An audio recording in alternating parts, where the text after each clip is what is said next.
వ్యవసాయ అభివృద్ధి, రైతుల సంక్షేమానికి తోడ్పాటు అందించే లక్ష్యంతో 2019 ఫిబ్రవరిలో కేంద్ర ప్రభుత్వం పీఎం కిసాన్ యోజన పథకాన్ని ప్రవేశపెట్టింది.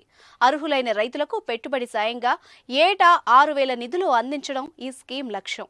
ఈ మొత్తాన్ని 2,000 చొప్పున 3 విడతలుగా April, July, August, November, December, మార్చి సమయంలో మంజూరు చేస్తారు. ఈ నిధులు నేరుగా రైతుల అకౌంట్లలో క్రెడిట్ అవుతాయి. రైతులు ఈ ప్రయోజనాలను పొందాలంటే ప్రతి విడతకు ముందు పీఎం కిసాన్ పోర్టల్లో ఈ కేవైసీ ప్రక్రియను పూర్తి చేయడం చాలా కీలకం. గజం కేవలం 15,500 రూపాయలతో 150 గజాల భూమి కేవలం 23 లక్షలు మాత్రమే. ప్రస్తుతం ఈ వెరిఫికేషన్ ప్రాసెస్ కు గడువు సమీపిస్తోంది. జనవరి 31లోగా రైతులు ఈ ప్రక్రియను పూర్తి చేయాలి. లేదంటే 16వ విడత నిధులు అందవు. పీఎం కిసాన్ పథకం కింద అర్హులైన రైతులు ప్రతి 4 నెలలకు 2,000 అందుకుంటారు.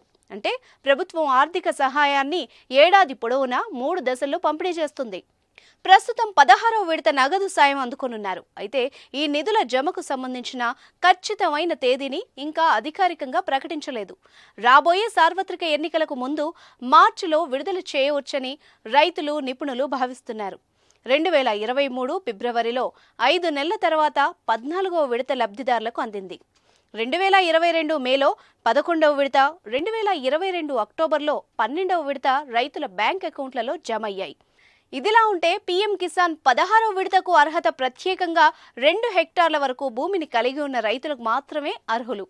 ఈ పథకం ప్రయోజనాలను పొందేందుకు లబ్ధిదారులు ఆధార్ సీడింగ్, ల్యాండ్ వెరిఫికేషన్ పూర్తి చేయాల్సి ఉంటుంది. కాబట్టి ఈ కేవైసీతో సహా ఈ ప్రక్రియను జనవరి 31లోగా పూర్తి చేయాలి. లేకపోతే తదుపరి విడతకు సంబంధించిన అర్హతను కోల్పోతారు. ఈ కీలకమైన ఆర్థిక సహాయం నుంచి ప్రయోజనం పొందేందుకు అర్హులైన రైతులు వేగంగా అవసరమైన చర్యలు తీసుకోవాలి. అయితే ఈ జాబితాలో మీ పేరు ఉందో లేదో ఎలా తెలుసుకోవాలంటే ముందుగా https:/pmkisan.gov.in వెబ్సైట్ను ఓపెన్ చేయాలి. ఆ తర్వాత బెనిఫిషియరీ లిస్ట్ ఆప్షన్పై క్లిక్ చేయాలి.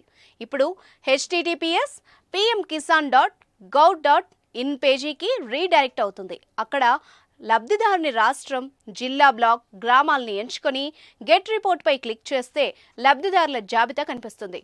ఒకవేళ జాబితాలో మీ పేరు లేకుంటే ఇప్పుడే సంబంధిత వ్యవసాయ అధికారుల దగ్గరికి వెళ్ళి ఈ ప్రాసెస్ను పూర్తి చేసుకోవాలని అధికారులు సూచిస్తున్నారు.